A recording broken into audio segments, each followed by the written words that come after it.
What's up, YouTube? It's your girl, Raya the Barbie, and we are back with another episode of Blunt Talk. Yes, and today, as you see, we have our first guest, and I'm so excited because it is my girl, Mariah. You know, we twinning it with the names or whatever, but you want to tell us, like, who you are and what you do? Yes, I'm Mariah. I am program director for a mental health group home, and I'm currently in my master's for social work. I also have a podcast by the name of Our Perspective, geared toward like talking about generational trauma, curses, mental health, pretty much being a voice for minorities, and yeah. That's really dope. Like, I really gravitated towards your channel because me personally, I'm going through my own like healing journey, and I was just like, wow, she being really like, you know, open and vulnerable and giving like a lot of good tips, like how to get through. So yeah, this was like really exciting for me because I actually watch her channel. So go subscribe, you know, join the family, watch it. She's really good with like giving you cool things to do, like questions to ask yourself every morning, like words of affirmations, you know, self-talk, you know, things like that. It's really cool. But yeah, so we're just gonna get right into it. I really just wanted to shed light on you and like give you a chance to expand your platform and just tell my subscribers, you know, what you want to do like with this whole Our Perspective. Like, what's your journey? How do you want to take it? Where do you want to go with it? You know. So originally, Our Perspective was an idea I came up with in college to kind of like shed light to some of the things that we were experiencing because I went to a predominantly white school, a private school, which was like, oh, okay. Do you want to advise where you went? Curry College in Milton, Mass. It's close to Boston. I think I heard of it. Yeah. Not cute. Oh. Not cute. But yeah, so I wanted to start it with a group of friends, which, you know, when you have this generous idea, people start flopping, and it's no like love loss to them, but it's something that I'm passionate about. So I just did it anyway. Yeah, as you should. Yep. And then when I graduate from my master's program, I want to have a private practice, and I want like Our Perspective to be the branding of it, where people can come and get mental health apparel, stickers, if you have resources on top of like having clinicians there to provide therapy and stuff like that. So it's kind of like gearing towards the ultimate brand I want to do after I graduate. Oh, that's dope. Wait, so you're gonna have like merch, like clothes? Like, okay, because that's what I'm waiting on for real, y'all. Like, I just see her, she be dropping her little notebooks and stuff. I'm like, okay, that's cute, but I need some merch, like from Our Perspective, sweaters, like t-shirts, what's up? Yes. I want to know, when did you realize like you had a voice for something like this? Like, this is something that I feel is important and I want to share it with people. Like, when was the moment, like, was it like in the middle of school, in the middle of the class one day, you like, bitch, I'm too good for this to be sitting in this classroom, I got a voice. Like, I need to say something. I think it started off really young. Like, one of your previous episodes, you talked about how you always felt like you were different or always felt like you were more mature, or when you spoke about certain things, you were like side-eyed as a kid. And I felt the same way. Like, I always felt like, y'all are bugging. Wow. With my family. And it's like, I never, going to school, like doing my bachelor's degree and going to social work, it started to become like a full circle for me, like learning the terms about some of the things I'm seeing in my family. Like, you're actually, and this is why. Right. Okay. Right. So that's something that has become full circle for me. I always wanted to be a therapist for young adult, for adolescents, because I wanted to be a voice because I didn't have one when I was younger. Wow. And just witnessing some of the things that go on in my family, like just trauma, alcoholism, all that stuff. It really like, I have a heart for those who experience the same thing. So, yeah. I felt that deep because, like, I think that's why I work with kids. Like, I just feel so much empathy for people. And it's like, even people that do me bad, like, I just still be finding ways to have empathy and understanding for other people. And I feel like that just comes from nobody having empathy for me. Like, nobody saying, okay, she's had enough. This is enough for her. She doesn't deserve that. Like, not having someone speak up for you or not feeling like you can do that for yourself really traumatized you as a child. And nobody really speaks about that. And it makes you start to be like, okay, because you also think, why do I give people so many chances? Mm-hmm. And why am I doing this? Then you beat yourself up. Like, why am I not strong enough? Like, am I weak because, like, I care? But it's like, I feel like that really makes you strong. Like, to care about people that you know don't care about you and to still have a good heart for people that you know would just shit on you, that shows you that you're a powerful, strong, like, loving, God-fearing woman, literally. Like, because that's only God could do something like that, literally. Like, and you can put yourself in their shoes. Literally. So why they would do something like that. Or you can see why, or the tools they have with growing up and stuff like that. So it's like, I get it, but also you should have done that. Right, exactly. Like, you still gotta set your boundaries. Yes. But we're gonna talk about that later. Yes. We're gonna talk about that later.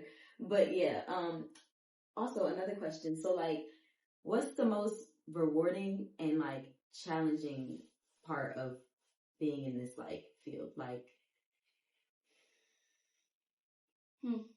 because I feel like I had a lot of people tell me, like, oh, you should get into, like, social work and, like, you know, and I'm like, dang, like, it would be very rewarding, but I'm so emotional that I know it has to be also very emotional. It is. Sometimes I think the most rewarding thing is knowing you made a difference. And that doesn't mean just, like, with the clients you work with. That means the staff you have or the coworkers you work with, being able to be a light to somebody else. And that can, like, just be day in and day out. It doesn't have to be this big accomplishment that you help somebody get a job or you help somebody get an apartment. It's the kind of behind the scenes, what's going on day to day to keep them pushing. And that is rewarding within itself. And also being able to be that person within your family. It can be draining. And you the only woke one. Yeah. Like, it's like talking to children. Like, girl, listen, girl. I feel your pain, girl. It can be very, very, very draining, and especially, like, learning the language for certain things and being able to know what you're seeing. It's like, I'm not aligned with these people no more. And that's a thing to actually accept too. Like, knowing that, I mean, at the end of the day, these people are your family, right. But knowing you're moving out of alignment with people is you're moving into bigger rooms that you can no longer have them with you. And that's okay. That's okay. But it's like, it's okay, but it's also like another trauma within itself. Yes. Like, because you know that, like, the rooms that, like, you feel it coming. Like, you feel like the change is naturally happening, and it's like God is just pushing you into these rooms that you just know they're not going to fit in. And it's like, it's rewarding because you're getting your dreams to come true, but at the same time it's like it hurts because you wish that those are the people that you want to make it for, and then it's like, that's who I want to share this with, but I just can't. But these are the same people who can't even, like, they can't support that, and they don't have the, I don't know how to say without being like girl, this is Black Talk. You can say whatever. They can't even grasp, like, the rooms you're going into. Yeah. Like, you could say ABC, but there's something about 1, 2, 3. Yeah. So it's a different type of language overall, and it's uncomfortable because you wish these people could go with you, but yeah, you gotta do what's best for you. Yeah. And I just feel like that goes back to, like, people being stuck in their ways, stuck in their mindset, stuck in a place where they feel like they don't need to grow. Like, oh, well, I'm doing a little bit better than how my people's did, so I don't need to grow. Like, I feel like you can always grow, no matter how good how far you came, how better you feel like you are, you always can grow. So I feel like once you start saying that you are just perfect and you don't need no type of constructive criticism, like, you're just in denial. And, like, how are you going to make it anywhere with that mindset? You're just not. Like, you always gotta be a student. You always have to be willing to learn, willing to listen, like, listen to accept, like, don't listen to have a rebuttal. Like, and I feel like that's a big thing. Like, talking to your family can be so hard because, especially when you're a child or you're still looked at as like a child from them because you're still younger than them. Like, they feel like they have all this knowledge and experience on you, and they still feel like they know more and they know better, and they don't. But it's okay. Like, it's life, and sometimes you just have to move on and just, I don't know. It's hard. I feel your pain though. Okay, you did say. Okay, ooh. Where do you see yourself in 10 years? I love asking people this question because it's just, oh god, it's my wheels turning. 10 years, I see me being established with a private practice. Ooh. I also see myself owning more than one property. Definitely just working towards building that generational wealth. Mm-hmm. I do see myself also, I wouldn't say it as like a international scale, but just being like a motivational speaker, maybe just locally. Or I see that for you. I see that for you. You have something with your words, like, thank you. Captivate. Mm-hmm. Thank you. Maybe like some job trainings or like mental health conferences, something like that. I do see myself doing. Mm-hmm. Also, possibly publishing a book. Oh, I see that for sure. Because you definitely seem like you can write, like, yes. Thank you. Listen, you write a book, I'll be the first one to buy it. I'm not playing. Period. No, seriously. No, I got her. I support my girl. Period. But no. And then another thing is, I love throwing in this thing, like, where we throw in an unpopular opinion about whatever we're speaking about. So, like, what's your unpopular opinion about, like, mental health, like, towards mental health? Like, something you feel that everybody else feels is normalized or okay, and you're just like, that's not okay. It's something I struggle with too with the staff that I have. Like, they automatically assume that these clients don't deserve certain things, or they're not able to attain a job because of this, or there are people who are not going to pay attention to them, and it's more of a control piece, which we don't do that. Yeah. We don't do that. Yeah. And if we actually like take time to listen to them and actually know what they're going through, we wouldn't be treating them the way we do, number one. And number two, their goals are still attainable. If they want to become a vet, okay, put them volunteering in a pet thing. Boom. If they want to be a doctor, get them somewhere close to enough to where they can attain that goal. Like, they're still deserving.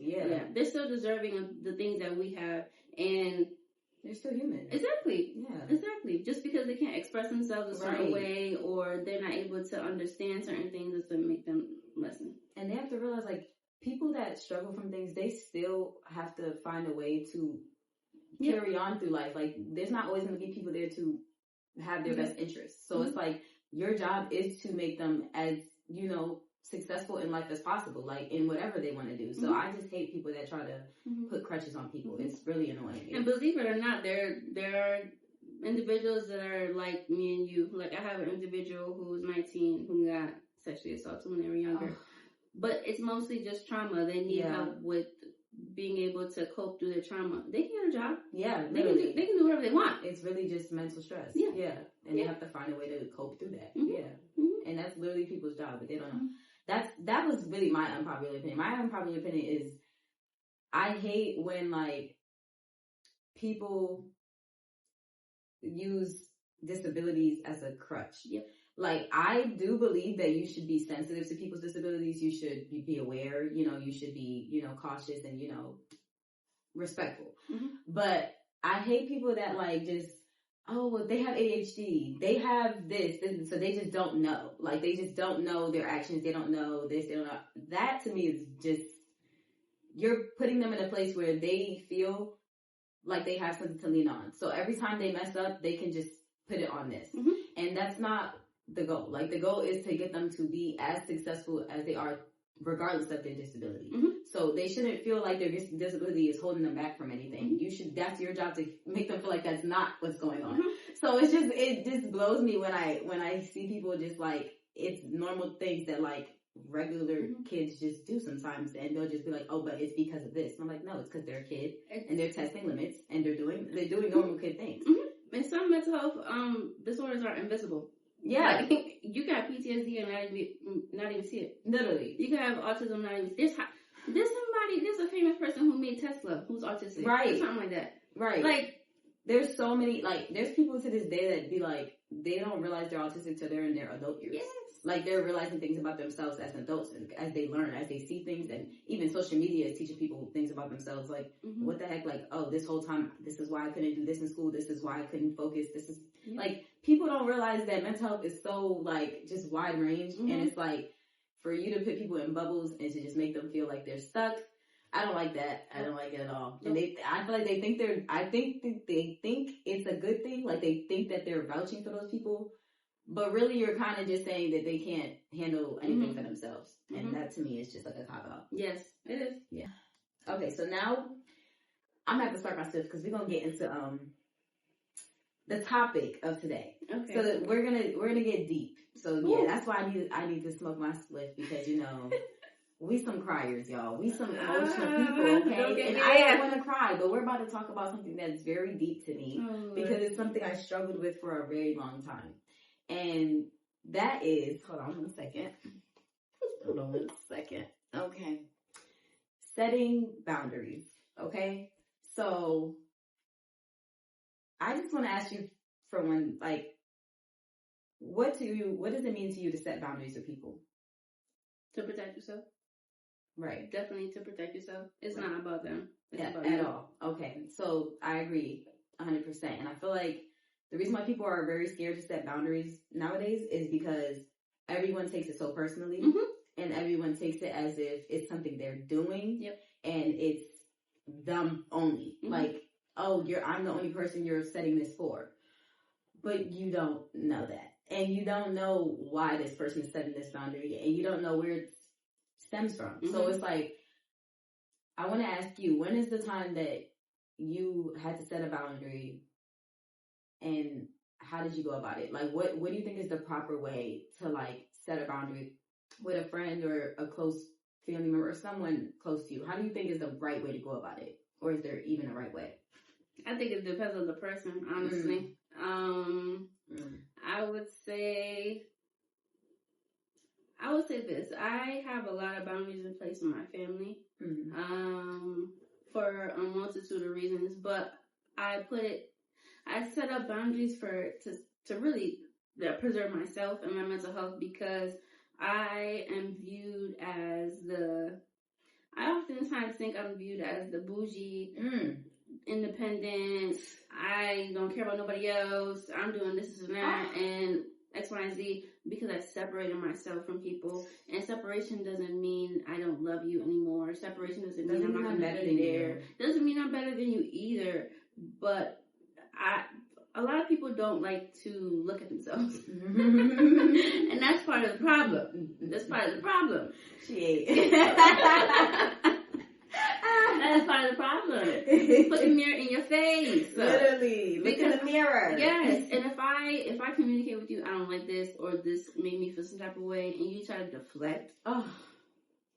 This is what I'm talking about. That's my biggest thing. Like, that will make me fall all the way back because, like, I'm a person that I would never leave you wondering. Mm-hmm. I'm not a person that feels a way about something and just makes you guess or makes you, like, oh, what's wrong with Mariah? Why is she acting like that? No, you know why I'm upset. And I'm going to tell you why I'm upset, and that bothered me, and that was not okay, or this hurt my feelings, or I can't believe you said that, or, and I feel like when people don't care, or they deflect, or they make you feel like you're wrong for being human and having boundaries and telling them your boundaries, like, that to me is where this issue. The issue isn't the fact that people make mistakes. The issue is that people don't know how to own up to their mistakes. Yep. People don't know how to have conversations, the hard conversations. Yep. People just want to throw things under the rug. Yep. I can't do that. Yep. I really can't. Yep. That's the big thing. And believe it or not, that's something I struggle with for a long time because I struggle with expressing myself from being young, from being silent so much. Yes. Or you can't do that, or why do you feel like that, or you're not supposed to feel like that.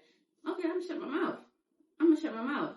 Because anything I say, I'm being some deviant child, like, please. That was the biggest thing for me when I was growing up. That's why I didn't really want to touch too much on the first episode, because I really wanted Mariah to come out here. And I wanted us to talk about boundaries, because she talks about it a lot on her podcast, and it helps me a lot with, like, guilt, like self-guilt, because they will make you feel so horrible for putting your own mental health before them. And it's like, you do that with me every day. Like, every day you do what you want to do, no matter what it makes me feel, no matter how I express to you what it does to me. It doesn't matter. So why is it wrong for me to respectfully back away? Like, I don't sit there and, like, I'm not a person that if I loved you, if I had love for you, I'm never going to, like, want to beef. Yep. So it's like, it doesn't be beef. I really just be backing away, or I go in my shell when I'm going through things. Like, that's really my thing. I don't like to put my problems on other people, and that's probably from, like, childhood, being told to suck it up and not to always have an opinion about something, and nobody really cares, and you just gotta go through life, and that's just, So it's really like a defense mechanism and just like absolutely. behavior, literally. Absolutely. But I learned how to isolate from a child. Like, I was constantly punished all the time. Go in your room. Adorable shit. Constantly punished. And that's where... You spill something. Go in your room. I'm picking up a book. I'm reading. That's where I learned to be by myself. Really. And my mom would cope with things by isolating also. So it's like, if she's in a mood, I know... She don't want to talk. She don't want to look I gotta make my own dinner.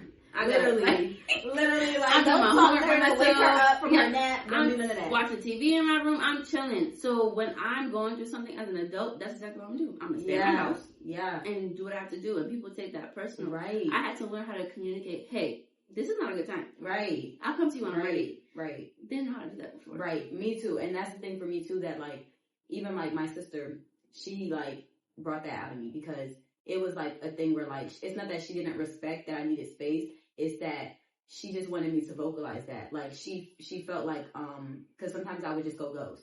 And it's like, and that's because I really just don't be having the, like, you know how you really just get so drained and overstimulated? You just don't even have the voicing it is too much. Yeah, because then you're going to ask why. Yeah, and it's like, I really don't want to get into a whole conversation about it. I really just want my space. And it's like, if you give me that space right immediately, I might be over it faster than if you just keep bothering me. So it's like, but I had to like have that conversation with her, and she like shed light on like how she will allow me space just like to say those words, and like she will give it to me. So it was like a mutual understanding, but it's like that takes both parties to grow, because if she wasn't willing to express that to me, if she was just like, oh, she wants to keep fucking ghosting me, I'm not fucking talking to her, then fuck that bitch, you know, so it's like, it takes growth on both parties, and like, I'm grateful for that, but not everybody has that. No. Like, you can't do that with everybody. Some people don't want to reciprocate what you give them. But people have different attachment styles. Also, you may be talking to somebody who's anxiously attached. If you're not speaking to them, oh, what are they doing? Do they love me? They don't love me no more. They're doing this. They're doing that. Hold on. Pump the brakes. Pump the brakes. I'm going through this that has nothing to do with you. Preach. Absolutely nothing. Let me handle this over here, and I can come back. But I'm not going to continue to have this relationship with you when I can't give my 100. So let me, and I'm going to come back. Okay, so that's a big thing for me. People really make me feel bad when it comes to like mutual support. Like, I don't force anyone to support me. You do not have to support me.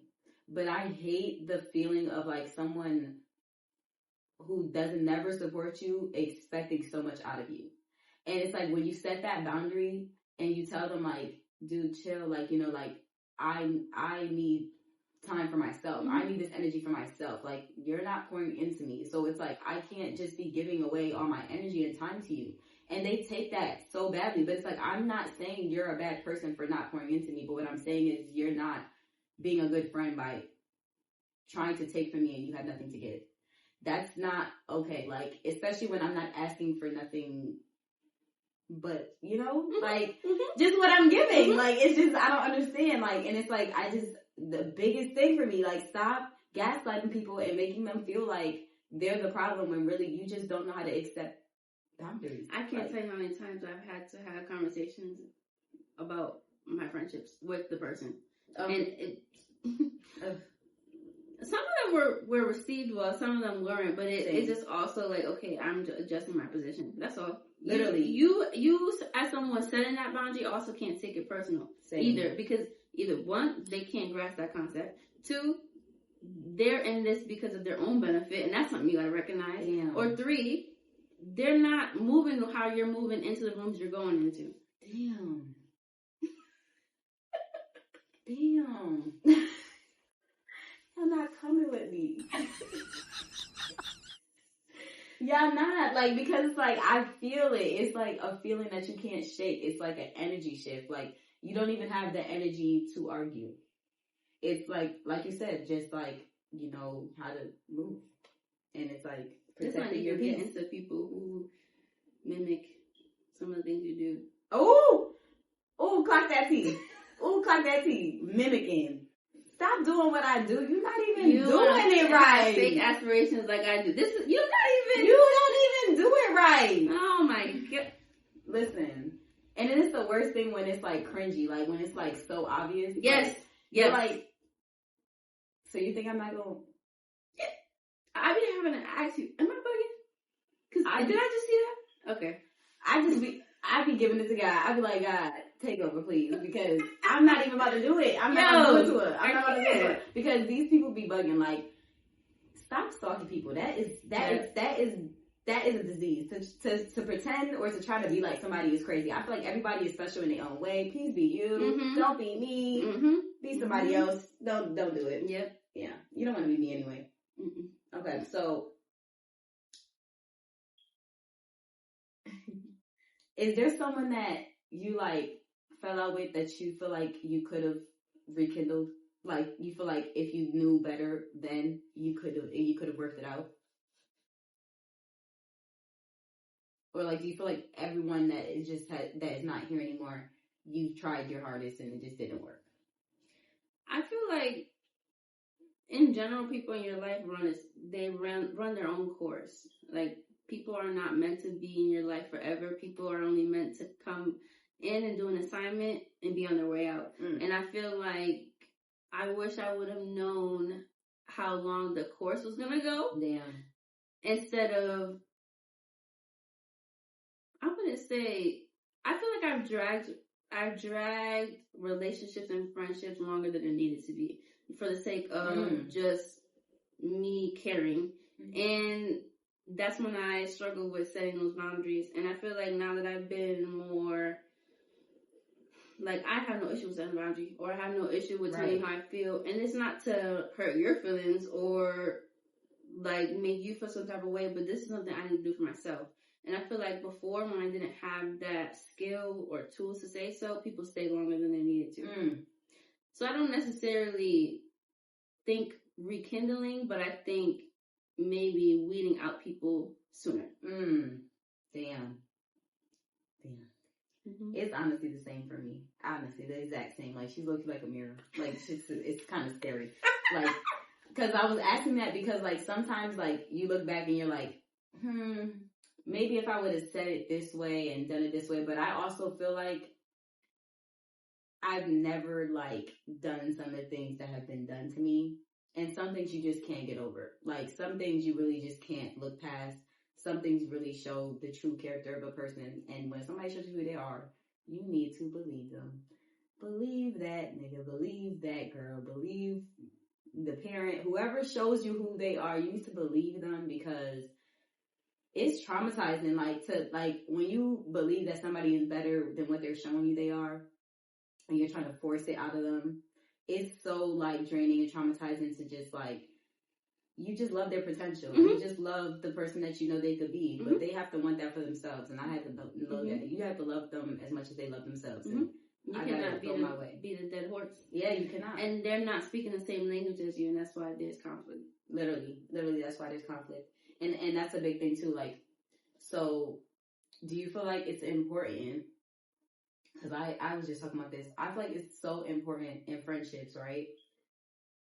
I feel like they're so similar to relationships because you're basically doing everything except the sexual part. Mm-hmm. And it's a lot of emotions in it. It's a lot of memories, a lot of bonding, a lot of special things that sometimes you don't even share with your partner. Mm-hmm. So I feel like a lot of times with the girls, they don't realize that bond is super strong. And I feel like it's very important for you to be able to have those deep conversations, like uncomfortable conversations. No matter, like, if you're uncomfortable, like, no matter if you feel like this person might, take it the wrong way, you still have to, like, have those hard conversations, because I'm not a person that throws things under the rug. Mm-hmm. Like, that feels bad. It just leaves things underneath the surface, and it's like things will bubble up and just spill over. Mm-hmm. So you might as well just, like, get it out on the forefront, and if it's something that y'all can work through, then you'll know ahead of time, instead of waiting till it's too late. Mm-hmm. With any relationship, friendship, whatever you have, you want to be able to have, like, a open communication to where you're able to express that. And if somebody's not receptive to that, then that's something you gotta adjust the position or adjust who they are to you in your life. Because if you're not able to set boundaries or say, hey, I don't like this, or this is something that bothers me, or I want to tell you something that happened to me, and they're not having a listening ear or they're not receptive to it, that's not somebody you want around you. Yeah. And you got to make sure that people are speaking the same language as you. Right. That's a big thing. Like, if you guys aren't speaking the same language, like, that's okay. Like, sometimes you just have to accept that. Mm-hmm. Sometimes it's hard, but, like, you have to accept that. If someone's not right for you and you see they're not right for you, stop trying to force people to fit into your bubble. Stop trying to force people to fit into your lifestyle. If they don't, it's for a reason. That's not their path. Mm-hmm. You're on a different path. You just have to go with it. Like, life is, like you said, like, people come and go, and they're here for, like, lessons, literally. They're here for a course. They're here for a reason. Like, they're not always here forever. Like, not saying it's not possible, but it's just, like, don't be expecting everybody that comes into your life to stay there. Because most of the time, they're just teaching you something. And don't get me wrong, if they want to grow, they can grow. They can grow with you, and they can be there for the long haul. But they're not willing to move with you or grow in a space to where it's like be able to continue a relationship. Then you gotta leave them. It has to be reciprocated. Yeah, the energy has to be reciprocated. Whatever you bring to the table, you should be getting the same back. Like, you know, everybody around you should be okay with giving you what you are giving out. Yeah. And if you feeling like you're pulling teeth, like, that is just, why are you there? Like, if you feel like asking for the basic things that you need in a friendship, like, if this is something that is that important to you, like, I need this in a friendship, and it's like, I'm telling this person that, and they don't feel like they need to meet my needs, and that's just what it is, and accept that, and move on. You don't have to hate them, though. Like, they could just be that. Yep. I really appreciate you coming. Thank you for having me. Thank you for coming, literally. Like, I wanted you on my show for, like, the second I thought about it, I wanted you. No, literally. Because you like this, okay? No, because you have, like, a similar, like, viewpoint. Like, we think about the same things. We say a lot of the same things. Like, her podcast has been very helpful to me. Very, very emotionally, like, mentally helpful. Like, she doesn't even understand. I love that. Yeah, so make sure you check it out. Subscribe, tune in. She got some stuff on the way. So make sure she get that merch coming. Okay. Comment on this video and tell her to get that merch coming because I need it ASAP. I'm not joking. Period. I'm going to get the first one. Yes. And please make sure to like, comment, subscribe to Blunt Talk. And make sure you follow the IG. Don't play. No, literally, I need a lot more followers. Like, y'all need to see when we drop in. We drop it Monday, 5 p.m. So make sure y'all tune in. Get ready. Sip your tea. Get your little weed ready, you know, because we talking. We getting blunt. But, yeah, thank you guys so much for tuning in. And make sure you guys subscribe. Love y'all. I'll see you next episode on Blunt Talks. Bye.